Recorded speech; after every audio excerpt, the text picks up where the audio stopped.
खुशामदीद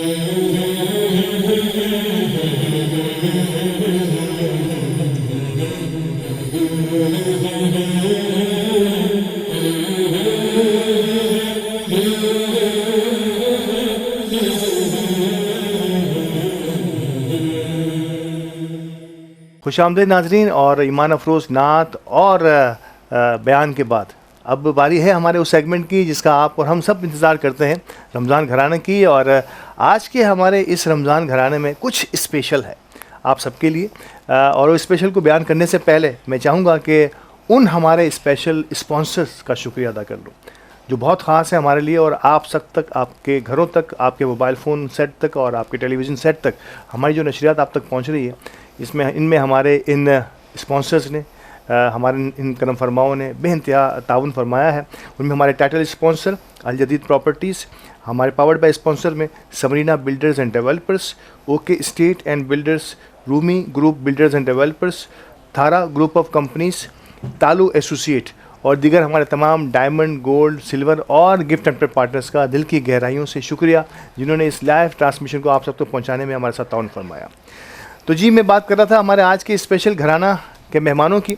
तो ये दो ख़वातीन हैं और दो ख़वातीन होने के साथ साथ बहनों जैसी दोस्त हैं। तो पूछते हैं इस दोस्ती के इस हाल में कि कैसा रहा ये दोस्तों का घराना। आज हमारे इस डाइनिंग रूम की हमारी आज की नशिस्त के मेहमान हैं। तो हमारे साथ पहली मेहमान जिन्हें आप अब कभी कभी नहीं रोज़ाना देखते हैं दी मेमन टीवी एचडी के रमज़ान घराना के साथ से पहले कुछ देर बाद आने वाले हमारे सेगमेंट में जिसमें हम रमज़ान दस्तरखान आप सबके सामने पेश करते हैं। उनकी होस्ट भी हैं, माहिर शेफ़ भी हैं, समाजी एक्टिविस्ट भी हैं और ख़वातीन के हुकूक़ के लिए कोशिश करती हैं कि जहाँ जहाँ भी इनको अपलिफ्ट किया जा सके अपनी छोटी सी कोशिश के ज़रिए उसको आगे बढ़ाने की कोशिश करती हैं।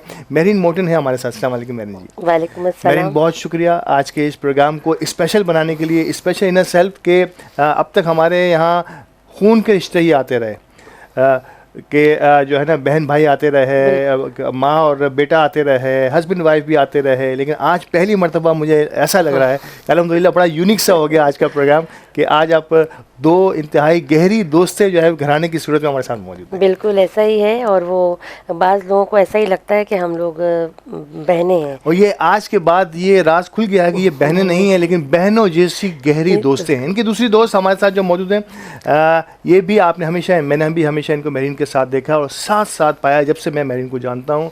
और वाइब्रेंट हैं, बोलती हैं और ख़ास तौर पर जिन जिन जगहों पर आवाज़ उठानी हो वहाँ पूरी कोशिश करती हैं कि अपनी आवाज़ के ज़रिए अपनी मौजूदगी का एहसास भी दिलाती हैं। बाय प्रोफेशन एडमिनिस्ट्रेटर हैं लाइफ केयर हॉस्पिटल में और समाजी कारकुन जिस तरह मेरीन है। जब दो दोस्तें होंगी, बहनों जैसी दोस्तें होंगी तो कम बेश आदतें और अपनी मसरूफियात भी एक जैसी रखेंगी। उज़मा तारिक हैं हमारे साथ। अस्सलाम वालेकुम उज़मा जी, बहुत शुक्रिया हमारे साथ आज रहने के लिए। और आज के प्रोग्राम को मैंने कहा कि आप दोनों बहनों जैसी दोस्तों ने आकर कुछ स्पेशल कर दिया है। आपके बुलाने का भी बहुत बहुत शुक्रिया। अच्छा जी, आगाज़ करूँगा मैं आपसे मेरीन। सबसे पहले तो मैं पूरी मेमन टीवी की एचडी की टीम की तरफ से आपका शुक्रिया अदा करूँगा। ख़ास तौर पे सीईओ अली गोडिल साहब ने मुझे कहा कि जब भी मेरीन आपके प्रोग्राम में बैठेंगे आप दिल की गहराइयों से इनका शुक्रिया अदा करेंगे कि हमारे इस लाइव रमज़ान ट्रांसमिशन में रब की नेमत है रमज़ान, इसमें 4 चांद आपके रमज़ान दस्तरखान ने लगाए हैं। नो डाउट मुझे भी बहुत अच्छा लगा कि आपने देखा कि किस अंदाज से एक वैरायटी मिली हमारी कम्युनिटी के किसी चैनल को, हमारे मेमन किसी प्लेटफॉर्म को, कि लोगों ने जिस अंदाज से पजीराई दी है। ख़ास तौर पे चिट चैट और टेक टॉक तो हम करते रहे हैं, पिछले कई अरसे से कर रहे हैं और 4 साल से जारी है। ये एक नया सेगमेंट था जिसको लोग देखना चाहते थे और अल्हम्दुलिल्लाह इसमें आप पूरी उतरी हैं और जिस अंदाज से आपने इसमें काम किया है बहुत बहुत शुक्रिया। मुझे ये बताइए कि कैसा रहा मेरीन का ये तजुर्बा। नो डाउट कि मेरीन इससे पहले कई मरतबा कई चैनल्स पर ये परफॉर्म कर चुकी हैं, सोलो परफॉर्मेंस भी रही हैं आपकी, आप एज मेज़बान के साथ भी वहाँ एज एन शेफ़, माहिर शेफ़ भी रहीं, लेकिन ये प्रोग्राम को होस्ट करना, पूरे प्रोग्राम को डिज़ाइन करना, इसको आगे यहाँ तक लेके चलना, अब तो कमोबेश रमज़ान की ये ट्रांसमिशन भी अपने अख्ताम को पहुँच रही है, कैसा रहा मेरिन का ये तजुर्बा? जी अल्ताफ़ भाई, ये मतलब मैं ये ट्रांसमिशन जो मैंने पूरी की है रमज़ान की, वो मेरा फर्स्ट था एक्सपीरियंस था, और मैं इसके लिए दी मेमन टीवी एचडी का और अली गोडिल का बहुत ज़्यादा शुक्रगुजार हूँ कि जिन्होंने मुझे अप्रोच करा। और इतने हमारे यहाँ सर्कल में लोग काम कर रहे हैं, मगर उन्होंने मुझसे रुजू किया, तो मैं बहुत तहे दिल से उनकी शुक्रगुजार हूँ।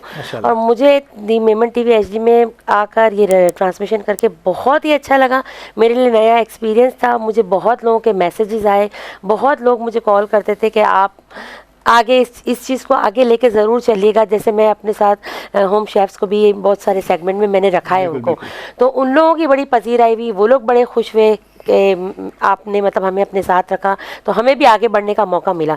तो उन लोगों की तरफ से मैं बिल्कुल, ये एक मेरी उनकी तरफ से रिक्वेस्ट है अली से कि आगे भी इस चीज़ को या इस सिलसिले को बंद नहीं होना चाहिए। हमारा जो अली का मेरा हम सब का एक ही मकसद होता है कि हम एक दूसरे को सपोर्ट करें। तो मेरा भी यही है कि आगे भी मेरा एक्सपीरियंस इतना अच्छा रहा है कि मैं और लोगों से, बल्कि मैंने अली से पूछे बगैर मैंने लोगों से वादे कर दिए कि हाँ बिल्कुल कि इंशाल्लाह हम नेक्स्ट ईयर भी साथ रहेंगे। अब हमें मेरिन की बातों की लाज रखनी है और किसी भी तरीके से रमज़ान के बाद भी ये कुकिंग और जो हमारी ये जो कोशिश है हमारी दस्तरखान वाली, इसको किसी न किसी अंदाज में आगे बढ़ाते रहना है। मेरी एक और सवाल, बड़ा अहम तरीन सवाल है, ख़ास तौर पे मेमन बरादरी, ख़ास तौर पे ख़वातीन के हवाले से। Media, social media, studio, TV, ये सब चीज़ें जब जहन में आती हैं तो बहुत सारे ख्यालात दिमाग में जन्म लेते हैं। अल्हम्दुलिल्लाह आपने देखा मेमन टीवी का माहौल जिस अंदाज से हम तमाम मिलकर एक फ़ैमिली की तरह काम करते हैं, सपोर्टिव एटीट्यूड होता है, अखलाक का दायरा कभी भी किसी ने हाथ से नहीं छोड़ा। ओवरऑल ये एक्सपीरियंस आपको बताना बेइंतहा ज़रूरी है ताकि कम्युनिटी के जहन से ये जो स्टूडियो तक की आपकी आमद रफ्त है ना, ये थोड़ी सी ईजी हो जाए और ख़वातीन के लिए भी आसान हो जाए। नहीं, मैं जो भी मैं दी मेमन टीवी एचडी की जो टीम है, और मेरा इतना मतलब माशाल्लाह से आज इतने रोज़े हो गए और पूरे रोज़े मैंने इन लोगों के साथ गुजारे हैं। माशाल्लाह मैं बोलूँगी प्राउड ऑफ अली को, मैं कहूँगी कि अली के पास ऐसी अच्छी टीम है जिनमें मैं ज़रूर नाम भी लूँगी कि हमारे शमीम भाई हैं, हमारे सलमान हैं, और हमारा वो है हारिस है, इसके बाद जो है सादिक हैं।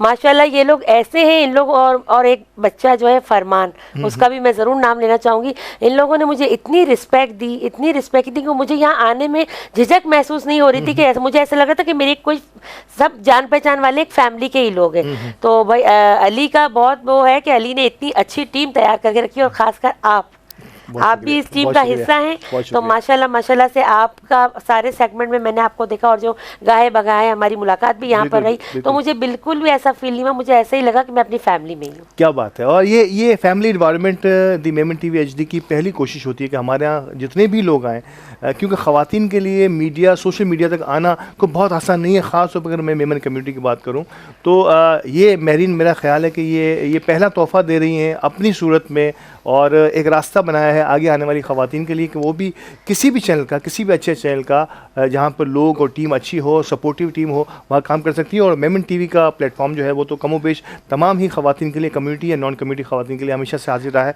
आप प्लान लेके आइए, आप क्या चाहते हैं, किस अंदाज से चाहते हैं, हम पूरी सपोर्ट करेंगे कि आपको टेक्निकली सारी सपोर्ट दें और आपका काम किसी भी अंदाज में आगे जा सके। हमारी दूसरी मेहमान पहले बोलूँगी कि एक चीज़ जो है जो बड़ी पजीराई लोगों को इसमें यह मिली कि हमारे यहाँ पर जो भी मेरे साथ जो होम शेफ आ रही थी, यहाँ पर ये रिस्ट्रिक्शन नहीं थी कि वो नकाब ना करें, क्योंकि बहुत सारी ख़वातीन हमारी ऐसी हैं जो पर्दे में रह के काम बहुत अच्छा करती हैं, मगर उनको चैनल्स जो है टीवी चैनल सपोर्ट नहीं करते कि वो पर्दे में। मगर यहाँ कोई रिस्ट्रिक्शंस नहीं थी। अली ने मुझसे कहा कि जिस तरह आप लेके चलना चाहती हैं आप लेके चलिए। तो माशाल्लाह वो लोग मुझसे बड़े खुश थे कि हमें आपने और अली भाई ने यह मौका दिया कि हम पर्दे में आकर भी अपना काम दिखा सकते। कॉन्फिडेंस, हमें सिर्फ पूरा एतमाद और कॉन्फिडेंस आपका बहाल करना है। ख्वाह आप किसी भी शरई उसूल के तहत काम कर रही हो, हमें इनसे कोई सरोकार नहीं है। हम चाहते हैं कि आपका टैलेंट किसी न किसी अंदाज में, आपका नाम किसी न किसी अंदाज में आगे दुनिया तक पहुंचे, और जो आप करना चाहती हैं इस दुनिया में अपने लोगों के लिए वो करते रहें, इसी अंदाज से करते रहें। हमारी दूसरी शेफ बड़ी खामोश बैठती है, नॉर्मली मैंने इनको इतना खामोश देखा नहीं है, तो मेरी उलझन हो रही है। मैं चाह रहा हूँ कि इनसे कुछ बात की जाए। उज़मा एक अच्छे और रिनोन हॉस्पिटल में एडमिनिस्ट्रेटर, और नो डाउट एडमिनिस्ट्रेटर ऐसा ही होना चाहिए जिसकी आवाज़ इस कोने से अगर आए तो उस कोने तक सुनी भी जाए। और एडमिनिस्ट्रेशन के लेवल पर अगर मैं देखूं तो कोई एक शोबा नहीं होता, एक कंप्लीट पैकेज होता है। उस पूरे पैकेज को संभालने के लिए बड़ी मेहनत करनी पड़ती है। मैं शेफ़ से पहले कि खाने बनाने का या खाने का कितना शौक है आपको? पहले मैं एडमिनिस्ट्रेशन की बात करूँगा कि ये टेक्निकल जॉब क्यों चुना आपने? कुछ और भी हो सकता था? नहीं, इसलिए नहीं हो सकता था क्योंकि मेरे अंदर बचपन से ही ये आदत रही कि मुझे हमेशा से वीटो पावर मेरे हाथ में रही। हाँ, क्या बात है। तो जिस फील्ड में भी मैंने अल्हम्दुलिल्लाह कदम रखा, जब मैंने अपने आप को एजुकेशन की फील्ड में डाला, मैं तालीम के शोबे से भी वाबस्ता रही, वहाँ भी अल्हम्दुलिल्लाह मुझे एक हाई लेवल पे ही रखा गया, ना कि आप इस क्लास को पढ़ा दें, आप उस क्लास को पढ़ा दें। वहाँ भी मैं स्टाफ को ही लीड करती थी। ग्रेट।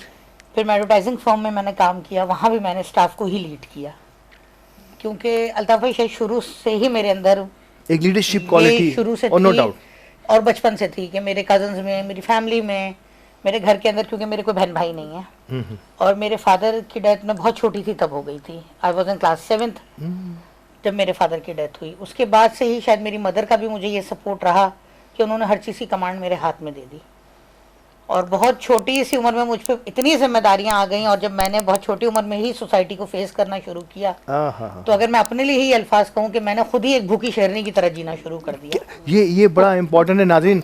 इस किस्म की आजमाइशें और इस किस्म के हालात जो हैं वो किसी के पर किसी वक्त भी आ सकते हैं। आज मैं ज़रूर चाहूँगा कि उज़मा तारिक से थोड़ी सी डिटेल में बात करूँ। उज़मा, क्लास 7 की बच्ची जब अपने सर के ऊपर से बाप के साये को खो देती है। डेफिनेटली, क्योंकि मेरा भाई था नहीं, मेरे मामू सारे बाहर रहते थे सभी, क्योंकि मेरी मदर जो है, फिर मैं और मेरी वालदा अकेले थे। सोसाइटी का सपोर्ट में यहाँ पे सोसाइटी का सपोर्ट कुछ नहीं होता अल्ताफ भाई, सिर्फ बातें होती हैं, सिर्फ बातें होती हैं। ये सब कुछ झूठ है कि सोसाइटी आपको सपोर्ट करती है, क्योंकि आज अगर मैं इस एज पे हूँ तो मैं 13 साल की भी थी, मैं 17 साल की भी थी, ठीक है। और एक मिसाल दूंगी कि वो कहते हैं ना कि जवानी तो अगर गधी पे भी आ जाए तो वो भी परी लगने लगती है। जी जी बिल्कुल। तो मैंने माशरे की बहुत सी इन चीज़ों को देखा, बहुत डीपली आपने ऑब्जर्व किया, बहुत चीज़ों को मैंने देखा, फेस भी किया उसको। आपको जो है हर दूसरा बंदा आपका भाई बनने की कोशिश करेगा, हर दूसरा बंदा आपको प्रपोज करने की कोशिश करेगा, ऐसी बहुत सी चीज़ें थी। लेकिन मेरा सिर्फ काम था कि मैं आगे बढ़ती चली गई। मैंने अपने काम को देखा, अपने घर की जिम्मेदारी को उठाया। मैंने शादी भी की, ऐसा नहीं है कि मैं कोई, अल्हम्दुलिल्लाह मेरी शादी भी हुई। मेरे हस्बैंड बहुत सपोर्टिव हैं और वो भी मुझे यही कहते हैं कि ये भूखी शेरनी ही है, क्योंकि अच्छा, लेकिन मेरे ससुराल वाले और हर चीज़ अल्हम्दुलिल्लाह। अच्छा उज़मा, एक बात पूछना चाहूँगा कि क्या इस किस्म का आजमाइशी जो सर्कमस्टेंसेस में आप किसी की लाइफ में भी इस किस्म के जो टर्मोल आते हैं, क्या ये आपको आपके एतमाद को और ज़्यादा बढ़ा देते हैं? और जो आप कहते हैं कि मेरे अंदर जो एग्रेसिवनेस जो आई है कि हर चीज़ को थोड़ा सा बहुत ही नाप तोल के करने, क्या ये भी इसका पार्ट होता है? जी बिल्कुल, क्यों नहीं होता था भाई। आप सोचें कि मैं दिन में जिन चीज़ों को फेस करके आती थी, जब मैं घर में आके रात को उस चीज़ को सोचती थी, क्योंकि मेरे पास कोई नहीं होता था, मेरी माँ अकेली होती थी। मैं अपनी माँ को भी नहीं बताती थी बहुत सी चीज़ें, क्योंकि मुझे पता था कि वो एक बीमार खातून है, वो खुद बेवा है, आसपास कोई नहीं है, तो मैं उनसे भी नहीं डिस्कस करती थी। और नेक्स्ट डे जब मैं दोबारा उठती थी तो मेरे अपने अंदर होती थी, यानी कि मैं खुद अपने लिए बात कह रही हूँ कि शायद मैंने कभी भी किसी से मुस्कुरा के बात करी ही नहीं।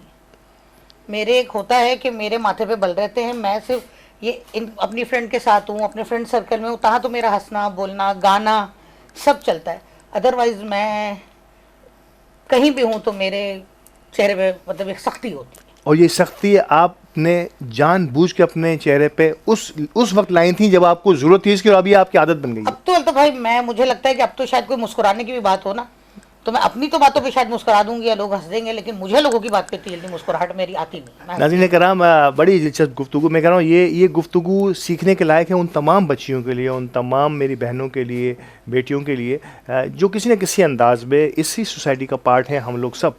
तो आज उज़मा ने कुछ बातों का जो जिक्र किया है अपनी लाइफ के हवाले से, बड़ी खुल के बातें की हैं, इसमें कोई शक व शुबे की बात नहीं है। लेकिन हमें जो इसमें से लेना है वो ये है कि अपने आप को एक्सेल करने के लिए सोसाइटी में आपने कदम तो रखना है, अपनी नीड्स को भी पूरा करना है, लेकिन इसको किस अंदाज से लेके चलना है इसके लिए बेहतरीन ज़रूरी है। वक्फे के लिए मुझे कहा जा रहा है, वक्फे के बाद दोबारा हाजिर होता हूँ, तो मैं उज़मा से इसी बात को थोड़ा सा और डिटेल में समझने की कोशिश करता हूँ। हमारे साथ रहिएगा। रमज़ान घराना में छोटा सा वक्फा लेते हैं।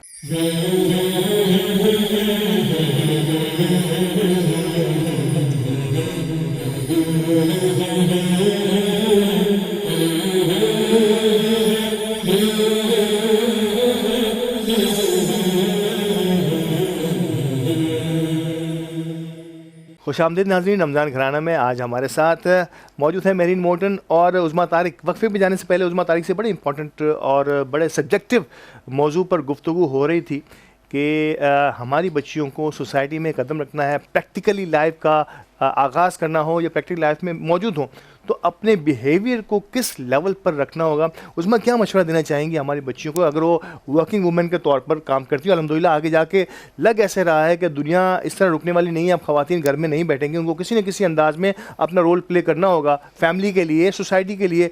तो अपने आप को बैलेंस रखने के लिए क्या मशवरा देना चाहेंगे पहली बच्चों बात तो है कि बच्चियों को हर दूसरा मर्द या लड़का, हम्म। औरत है तो मर्द मिलेगा, जी जी लड़की है तो लड़का मिलेगा, जी जी वो अपना सपोर्टर या अपना दोस्त या अपना महबूब नहीं लगना चाहिए। बिल्कुल सही। क्योंकि जहाँ बच्चियों को ये आसरा दिया जाता है ना, मैं तुम्हारा दोस्त हूँ, मैं तुमसे प्यार करता हूँ, मैं बहुत क्लियरली कह रही हूँ, बिल्कुल चैनल पे, बिल्कुल बिल्कुल। वो आपसे एक आने का प्यार नहीं करता और वही उस बच्ची की तबाही का पहला दिन होता है। बस वही उस बच्ची की तबाही का पहला दिन होता है कि उसके बाद फिर अल्ताफ भाई चीज़ें कभी ठीक नहीं होती। और आजकल है सोशल मीडिया का दौर। बिल्कुल सही। जिस वक्त मैं बड़ी हुई, मैंने जब चीज़ें उस वक्त चीज़ें पीटी सेल होता था और उस पीटी सेल के आगे भी हमारी वालदा होती थी। बिल्कुल सही। घंटी नहीं बज सकती थी और अगर घंटी बज जाए तो हमारी घंटी बज जाती थी। सही बात है। लेकिन आज ऐसा नहीं है। आज तो हमें पता भी नहीं होता बच्चों के कांटेक्ट कहाँ हो गए, किधर हो गए। एक इस मोबाइल ने, ठीक है ये ज़रूरत ज़रूर है, बहुत से मसले इससे हल हो गए, लेकिन हमारी नस्ल ज़रूर तबाह हो गई और इसमें बड़े फायदों के साथ साथ बड़े नुकसानात भी हुए। हम ये कहेंगे कि हमने इससे बहुत चीज़ें अवेल करी, ठीक है, नो डाउट ये बहुत ज़रूरी चीज़ है, ठीक है, लेकिन इसने बच्चियों के लिए बहुत नुकसानदेह काम कर दिया। और इन नुकसानात से बचने के लिए अपने आप को, और मैं पेरेंट्स की भी यहाँ बात करूँगा और बच्चे और बच्चियों की भी बात करूँगा कि अपने आप को स्ट्रीम लाइन रखिए। इसमें कोई शक व शुबा नहीं है कि सोसाइटी में अच्छे और बुरे असरात के हर किस्म के लोग यहाँ मौजूद हैं, लेकिन आपने किन लोगों से जुड़ के रहना है ये ज़्यादा इंपॉर्टेंट होगा। हमारे दौर में लड़का लड़की की दोस्ती को माना ही नहीं जाता था। बिल्कुल सही। ठीक है, दोस्त फ्रेंडशिप अगर हम को एजुकेशन में भी पढ़ते थे ना तो वहाँ भी एक लिमिट्स होती थी। सही बात है। ठीक है, और जब हम थोड़े बड़े हुए तो वो को एजुकेशन सिस्टम ही खत्म किया, चलो जी गर्ल्स अलग बॉयज अलग। अब सबसे बड़ा जो प्रॉब्लम है ना ये एक वर्ड के फ्रेंडशिप, मम्मी आप नहीं समझते, पापा आप नहीं समझते, और ये थोड़ा सा जो है मम्मी और पापा कितना समझते हैं ये इन बच्चों को समझना पड़ेगा, बहुत ज़रूरी है। बच्चों ने आज के बच्चों ने माँ बाप को बेबस कर दिया है। और इसमें बहुत बड़ा ताल्लुक जो है ना वो टेक्नोलॉजी का, यानी कि हमारे उन चीज़ों का जो आज हमारे घरों का हिस्सा बन गई हैं। हमें एहतियात करनी चाहिए इन चीज़ों पर, ताकि मुआशरे को साफ़ सुथरा रखने के लिए हमें अपने आप को साफ़ सुथरा रखना बेहतर ज़रूरी है। एक बड़ा अहम सवाल बार बार मेरे जहन में आ रहा है, माशाल्लाह मैं जब भी आप दोनों को देखता रहा, मुझे अब तक तो मैं आपको बहनें या कम से कम कज़न ही समझ रहा था। कितनी पुरानी दोस्ती है उज़मा? क्या आप पहले मैं ये सवाल आपसे करूं या इनसे करूं, लेकिन पहले मैं आपसे कर लेता हूं। मैं आपसे ये सवाल करूंगी, आप बताइए कितने साल पुरानी आपको हमारी दोस्ती? मुझे लगता है कि शायद आप बचपन की स्कूल फ्रेंड होंगी, इतनी मैं कह सकता हूं। मैं कहा ना अब तक तो मैं आपको बहनें और कज़न समझ रहा था। नहीं भाई, हमारी दोस्ती सिर्फ 2 साल पुरानी। अच्छा रे, माशाल्लाह, सिर्फ 2 साल पुरानी दोस्ती है, लेकिन हाँ ये है कि हम लोगों की बॉन्डिंग को जिस तरह की हो गई है उसकी वजूहत, एक तो इसका मेरा साथ रहना भी काफ़ी है, फिर हम दोनों का इत्तेफाकी तौर पर कि घर भी साथ ही है, हम दोनों रहते भी हमने सामने ही है। और आप लोगों का इंटरेस्ट भी कई मौक़ों पे बड़ा मिलता है। ये होता है कि कुछ चॉइसेस भी सेम है, फिर जो ये सोशलाइजेशन जितनी है वो फील्ड हमारी सेम ही है। बिल्कुल सही। कई इदारों से हम दोनों जुड़े हुए हैं, वो भी इत्तेफाकिया तौर पे हम साथ ही जुड़े हुए हैं, जहाँ कुछ हम इदारों के साथ मुंसलिक लेके आपको भी पता होगा। बिल्कुल सही। वहाँ भी मैं और महरीन मतलब साथ ही जुड़े हुए हैं, तो इसीलिए कुछ कामों में कहे ना कि हम ना चाहते हुए भी साथ हैं। अच्छा महरीन, यही सवाल मैं आपसे भी करूँगा। मगर ये जो उज़मा ने बताया जो बातें वो बिल्कुल ठीक है, मगर उस सबसे बड़ी जो कड़ी हमें मिलती है कि मिजाज और ये सब चीज़ें तो चलो एक ही चीज़ है, मगर सबसे बड़ी जो कड़ी है वो है मेरे बच्चे। मेरे बच्चे क्या जो इनसे बहुत अटैच है, मेरे दोनों, बेटा भी और बेटी भी माशाल्लाह। मतलब वो इनको खाला ही की तरह ही ट्रीट भी करते हैं और खाला की तरह ही लेके चलते हैं। तो ये 2 बच्चे हमारे मेरे जो है वो हम दोनों को जोड़ने की बहुत बेसिक कड़ी है। आप लोगों की बॉन्डिंग में बच्चों का बहुत बड़ा पावरफुल है। अच्छा मैं थोड़ा सा आपके शेफ़ से हट के क्या ये ज़रूरी है कि एक बहुत अच्छा शेफ़ जो बहुत अच्छा खाना बनाता हो वो बहुत अच्छा खाने का भी शौकीन हो। क्या ऐसा कोई शेफ़ आप, ये मेरा जनरल सवाल है, कोई ऐसा कोई शेफ़ आपकी नज़र में है जिसको खाने का बहुत ज़्यादा शौक नहीं होता, यानी कि जिसे कहते हैं चटोरापन नहीं होता, लेकिन वो खाने बहुत ही आला किस्म के बनाते हैं? आपका बेइंतहा दुनिया में और कराची में भी देखें तो आपका ताल्लुक़ रहा है, ऐसे कोई शेफ़ होते जी हैं जी, बहुत सारे लोग हैं ऐसे, बहुत लोग हैं जिन्हें सिर्फ खिलाने का शौक है? हाँ, मतलब मैं हूँ उसमें शामिल, अच्छा, मैं आप भी फूडी उसमें नहीं हूँ। हाँ, अच्छा, मैं फूडी फूडी नहीं हैं? नहीं हूँ। मुझे बस बहुत सेलेक्टेड चीज़ें कुछ भी मैं खा लूँ। ऐसा नहीं होता कि मैं बहुत ज़्यादा क्यों, मतलब मैं हर चीज़ की शौकीन हूँ, ऐसा नहीं है। इसीलिए वो मुझे खिलाने का शौक ज़्यादा है। इसीलिए आप जो कुछ यहाँ बना के जाती थी वो हमारी सैर और तफरीह के लिए होती थी, लेकिन उसमें आपने कुछ भी नहीं सीखा हुआ था तो नहीं, मैं मुझे खिलाने का बहुत शौक है। अच्छा, और मेरे अलावा भी बहुत सारे मेरे सर्कल में ऐसे लोग हैं।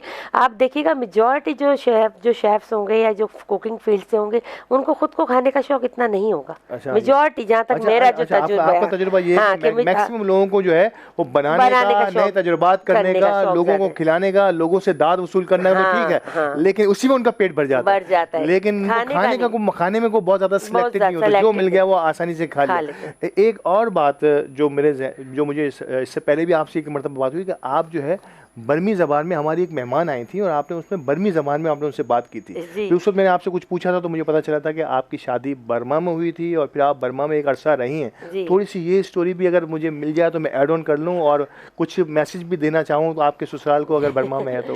जी, बर्मा में मेरी शादी हुई थी माशाल्लाह से 24 साल पहले। माशाल्लाह। और मेरे एक रिलेटिव ही हैं, मेरे जो इन लॉज हैं, मेरे एक सेकंड कज़न, ये मेरी मम्मी के, मेरे हस्बैंड और मैं, हम लोग कज़न हैं, सेकंड कज़न है।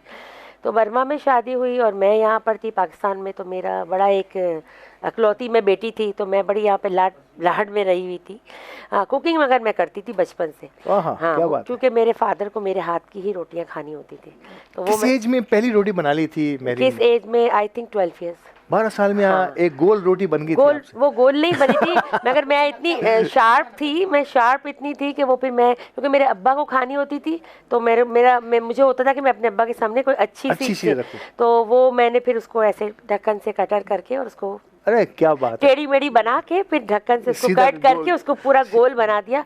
तो बड़े मेरे अब्बा ने मुझे दाद भी दी थी कि मेरी बेटी ने देखो बहुत अच्छी बनाई। मैं फिर कहता हूँ कि ये शौक जो है ना आपकी जीन का हिस्सा भी होता है और आपके अंदर बचपन से या किसी न किसी अंदाज में मौजूद होता है कि 12 साल में एक बच्ची गोल रोटी बनाने के चक्कर में दूसरों को चक्कर दे देती है कि मुझे जो है ना गोल रोटी अपनी जो तिरछी रोटी नक्शे की तरह की, पाकिस्तान के नक्शे वाली रोटी को गोल किस तरह करना है वो उन्होंने प्लान कर लिया। ये आइडिया था जो इनके जहन में आया, उस वक्त आया, और अब ये आइडियाज़ के ज़रिए आपके और हमारी बेहतरीन शेफ़ भी हैं और हमारे इस प्रोग्राम को भी चला रही है। जी, थोड़ा सा इस बर्मा वाली कहानी को आगे बढ़ाइए। तो बस फिर मेरी वहाँ पर शादी हुई जब, और फ़ौरन ही बहुत झटपट मेरी शादी हुई। जैसे मैं झटपट कुकिंग करती हूँ ना तो मेरी शादी का भी ऐसे ही कि फ़ौरन झटपट हुई, 1 महीने में ही मेरी शादी हुई। ये टोटली अरेंज मैरिज थी? हाँ, टोटली अरेंज मैरिज थी। फिर हम वहाँ पर जब मैं गई तो वहाँ जाकर मुझे पता चला कि मतलब कि खानों में और फूड्स में तो इतनी वैरायटी है कि वहाँ के वेजिटेबल्स यहाँ नहीं मिलते, वहाँ के फूड बहुत अच्छे फूड्स हैं। तो मुझे एक लैंग्वेज तो आती नहीं थी वहाँ की, तो फिर मेरी सास जो हैं वो, उनसे बैठ के मैंने सीखी। फिर उन्होंने मुझे कहा कि तुम करना सीखना चाहती हो, तो उन्होंने मुझे किसी टीचर के पास भेजा और माशाल्लाह सब इतने सपोर्टिव थे। मुझे बोलने नहीं आता था मगर वो लोग मुझे इशारों में बताते थे कि ये चीज़ है, इसको ऐसे डालो, इसको ऐसे करो, इस तरह से। तो माशाल्लाह मेरा वो सफ़र बड़ा अच्छा रहा। वहाँ पर मैंने बर्मीज़, और मेरा जो, जब मैं इस फील्ड में आई तो मेरा जो मेन जो था, मेरा स्पेशलिटीज़ मेरी बर्मीज़ फूड ही थी। क्या बात है। हाँ, तो वो मैंने वहाँ से लेकर जब यहाँ पे आया तो मेरे जो भी हैं बड़े, मेरे ससुराल वाले लोगों को प्राउड था कि आप मतलब वहाँ का फूड तुम यहाँ पर लाकर उसका बिजनेस कर रही हो, तुम मशहूर ही वहाँ के फूड से हुई हो। तो वो मुझे यही कहते थे कि तुम्हारे पास बहुत दिमाग है। यानी कि वो बर्मा का जो टेस्ट था वो आपने पाकिस्तान में इंट्रोड्यूस कराया। बिल्कुल। और मेरे जो भी बर्मीज फूड है वो बिल्कुल ही ऑथेंटिक है। मैं उसमें यहाँ की कोई चीज़ रेसिपी मिक्स नहीं करती हूँ। बाज़ लोग यहाँ की पर मिक्स करके बनाते, मेरा वो ऑथेंटिक ही रेसिपी है जो मैं वैसे ही बनाती हूँ। तो आप वो वहाँ पे, आपने कहा कि उस वक्त आप ज़बानों में समझाया करती थी, इशारों से समझाया करती थी, आपको फिर वहाँ के लोग आपको समझ लेते थे या इसके बाद फिर हालात बेहतर हुए, लैंग्वेज का जो बैरियर था वो टूटा? बिल्कुल, वो ऐसे टूटा कि जब मेरी बेटी पैदा हुई, सबसे बेटा मेरा बड़ा है, बेटे के मतलब 5 साल बाद मेरी बेटी पैदा हुई, तो वो जो है मेरी सास की और मेरी, हम दोनों के बीच में कन्वर्सेशंस करती थी और वो मुझे बर्मीज़ में वो सिखाती थी मुझे, क्योंकि वो वहीं के बचपन पैदाइश वहीं की थी तो उसको लैंग्वेज बोलने आती थी मेरे बच्चों को। तो फिर वो मुझे सिखाती थी कि ये इस तरह से नहीं, इस तरह से। फिर आहिस्ता आहिस्ता मैंने बोला और अपने घर के जो है जो मेड्स होती थी उनके साथ मैंने बातचीत करना शुरू करी, तो फिर मुझे वो लैंग्वेज बोलने तो आ गई, मगर मैं लिख और पढ़ नहीं सकती, मगर बोल सकती हूँ। बहुत अच्छे से लेती हाँ, हैं, बोल सकती बिल्कुल इसमें कोई आपको रुकावट नहीं है। क्योंकि मेरे घर तो में ये भी कैमरा जो है, मैं चाहूँगा कि आपका ससुराल जो है वो है बर्मा में, और मैं ज़रूर चाहूँगा कि आप इनको इस कैमरे के ज़रिए हेलो हाय करें, उनकी खैरियत दरियाफ्त करें, उनसे कहें कि मैं यहाँ बिल्कुल खुश हूँ और आज मैं मेमन टीवी के इस प्रोग्राम में बैठी हूँ। आपके प्रोग्राम तो यकीनी तौर पे वो देखते ही होंगे। बिल्कुल, आपके जो थोड़ा सा बर्मा में कुछ हो जाए ना, बर्मी में।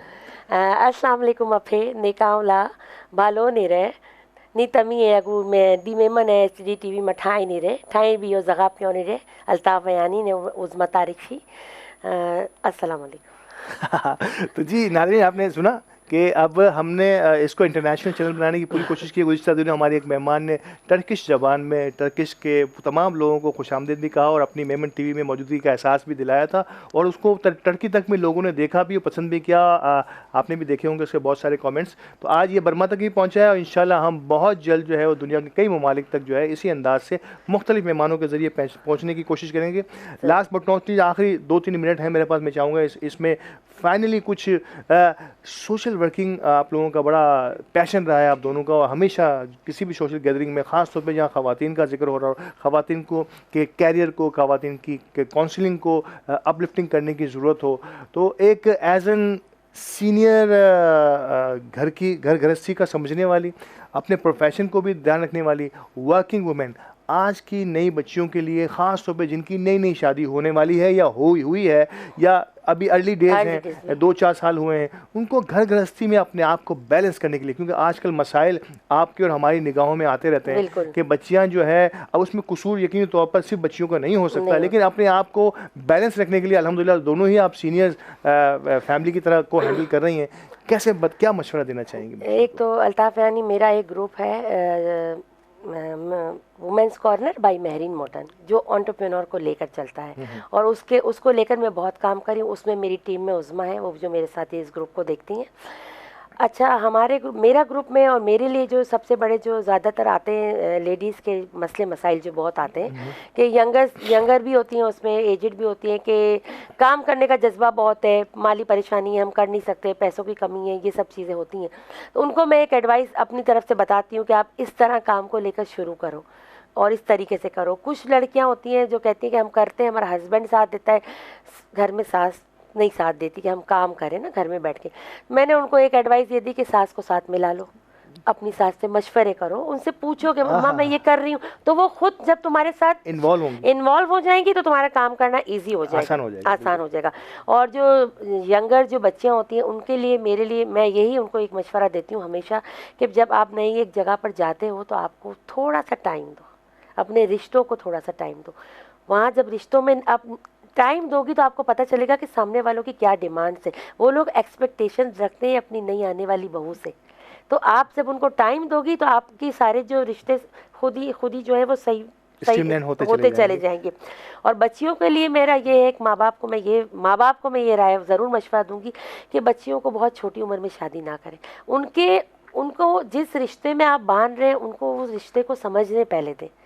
सास है तो उसके साथ मुझे कैसे रहना है, शोहर है तो कैसे रहना है। मेरीन से एज एन सीनियर जो है ना घर गृहस्थी का आपको तजर्बा, वो सही एज क्या होती है आपकी नज़र में एक बच्ची की शादी के लिए? 21 आफ्टर 20 वो क्योंकि वो मैच्योर हो जाती है ना बच्ची। अच्छा उज़मा, आखिरी चंद मिनट है, मैं चाहूँगा कि आपसे भी इस मौजू पर गुफ्तगू, आपके तजर्बे में भी कई ऐसे मसाइल आते रहते होंगे। अगर आप ज़ाती हैसियत में समझती हैं कि बच्चियों को, नई बच्चियों को किस किस्म की तरबियत करके या तो माँ बाप के घरों से भेजना चाहिए, और एज फैक्टर का भी जिक्र किया, बड़ी इंपॉर्टेंट गुफ्तगू की है कि एज फैक्टर जो है वो वाहिद वजह, वो भी एक वजह है, बहुत बड़ी वजह है कि जहाँ बच्चियाँ एडजस्ट होने में थोड़ा सा प्रॉब्लम कर देती हैं। तो आप क्या समझती हैं इसे? थोड़ा सा झुकना सिखा दें, थोड़ा सा झुकना सिखा दें, रिश्तों को जोड़ना सिखा दें। मैं तुम्हारे पीछे खड़ी हूँ, जाओ जो चाहे कर लेना, ऐसा नहीं होना चाहिए, ये नहीं बोल के भेजें। एक ज़रा सा कुछ हुआ नहीं, अम्मी को फ़ोन चला गया, ज़रा सा कुछ हुआ नहीं, अब्बू को फ़ोन चला गया। थोड़ा सा तहम्मुल मिजाजी, रिश्ते जोड़ने के लिए बहुत कुछ बर्दाश्त है। रिश्ते सिर्फ ये नहीं कि जो ससुराल में जोड़ने हैं, हमारे इर्द गिर्द बहुत से रिश्ते होते हैं, उनको बैलेंस करने के लिए कहीं मसलहतन भी, वैसे तो झूठ बोलना और रमज़ान के महीने में नहीं, झूठ नहीं बोलना चाहिए, लेकिन अगर मसलहतन किसी की बात का पर्दा रखना पड़ जाए, कुछ करना पड़ जाए, तो ये चीज़ें ज़रूरी हैं अल्ताफ़ भाई। बहुत ये ज़रूरी है। चीज़ें सिखानी पड़ती हैं, बतानी पड़ती हैं। औरत ही औरत की दुश्मन है, ये जुमला हमेशा कहा जाता है। औरत औरत की सपोर्टर बने, इसका ये मतलब नहीं है कि औरत जो है मियाँ दो शादी करके बैठ जाए वहाँ औरत सपोर्टर बन जाए, ऐसा नहीं है जी जी। कि जी मैं इसकी सपोर्टर हूँ, मेरा मियाँ ने दूसरी कर ली। काम के हवाले से, सोशलाइजेशन के हवाले से, फैमिली में भी फैमिली में भी दोस्त बनाए अपने घर क्योंकि वालों को। हमारे यहाँ मसला है कि एक फैमिली में दिनाई ठानी आई, वो दोस्त बनने के बजाय अच्छा जी हम सास इसको ज्यादा पसंद करती है, मुझे कम करती है, जी जी, ये थोड़ा दुश्मनी चल सा पड़ी, एक कंपटीशन थोड़ा सा शुरू हो जाता है। कंपटीशन चल पड़ा। हमारे यहाँ सिर्फ घरों में अगर ये तालीम दी जाए ना बच्चियों को, किताबी तालीम नहीं, घर चलाने के, कि ज़रा सा बेटा झुकना है। आजकल की बच्चियों के अंदर ये झुकने वाली बात, मैं तो ये सुन ही नहीं सकती, मैं कैसे सुनूंगी। ये बुर्दबारी और अपने आप को थोड़ा सा काम डाउन और हर कुछ रिश्ते समय के लिए, हर रिश्ते हर रिश्ते के, और ये को सिर्फ जोड़ने के लिए आपको बहुत सारे सब्र के गुण पे, ये सिर्फ ससुराल की बात नहीं हो रही, ये हो रही है हर हर एक के रिश्ते लिए। को, हर रिश्ते को अपने आप के साथ जोड़ने के लिए Even आपको हम कुछ जो वक्त देना काम- पड़ता है, आपको वक्त देना पड़ता है। हम जी जो जी। काम की फील्ड में भी हैं, वहाँ भी ये चीज़ देखनी है, औरत को औरत का सपोर्टर बनना है।